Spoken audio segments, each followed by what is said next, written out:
Apa yang perlu diservis dan diganti secara berkala pada motor Matic. Oke, welcome back to my channel. Pada video kali ini kita akan bahas pertanyaan tadi di awal ya guys. Motor Matic masa kini itu sebenarnya simple sekali untuk diservis secara berkala. Hal yang perlu dilakukan hanya ganti oli mesin serta membersihkan filter olinya dan melakukan engine tune-up.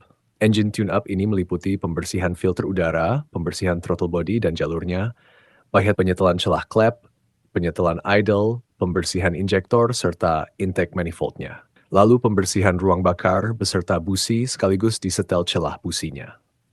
Sisanya mungkin pembersihan CVT, pembersihan rem depan dan belakang, pemeriksaan tekanan angin ban, pemeriksaan aki, sistem scan, dan sudah beres. Ini adalah servis yang umum dilakukan setiap 2.000 km sekali. Untuk oli gardan, biasanya penggantiannya setiap 12.000 km atau 12 bulan. Untuk filter udara, biasanya diganti setiap 10.000 hingga 15.000 km atau tergantung kondisi. Untuk ketahanan yang lebih panjang, sudah ada filter udara aftermarket yang menjual filter jenis kering yang bisa jauh lebih awet dan lebih mudah dibersihkan daripada filter basah bawaan motor Matic rata-rata. Meskipun harganya mahal, namun cukup worth it untuk digunakan karena klaimnya sih bisa dicuci dan dipakai terus selama filternya tidak rusak. Untuk penggantian busi, biasanya untuk busi standar per 10.000 km sekali. Tapi sebenarnya bisa kok dipakai sampai 20.000 km pun atau lebih selama elektrodanya masih tebal atau businya masih bagus.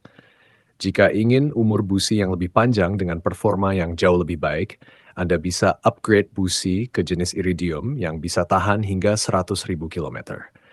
Ya, meskipun harganya agak mahal, tapi worth it juga karena masa pakainya panjang dan maintenance-nya pun lebih mudah karena busi iridium bisa dibersihkan dengan cara dicelup ke cairan carbon cleaner tanpa perlu capek disikat-sikat seperti busi biasa.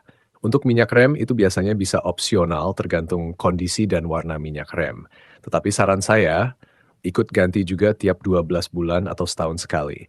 Karena performa minyak rem akan berkurang seiring panas dari aktivitas pengereman saat motor digunakan sehari-hari. Untuk aki, biasanya paling lama tahan bisa 4 hingga 6 tahun. Tapi semua itu kembali tergantung ke pemakaian dan beban elektrikal apa saja yang ada pada motor. Sementara untuk kampas rem depan dan belakang beserta CVT set dan komponen lainnya itu tergantung dari kondisi partnya sendiri. Karena biasanya pengendara motor itu tipikal dan kebutuhan berkendaranya berbeda-beda, yang juga akan memengaruhi kondisi dari komponen tadi. Misalnya jika Anda tinggal di kawasan pegunungan, pasti komponen kampas rem akan lebih cepat habis karena sering dipakai untuk kebutuhan pengereman saat jalan menurun, dan lain sebagainya. Akhir kata, jangan lupa subscribe, like, komen, dan share ya. Sampai bertemu di video berikutnya.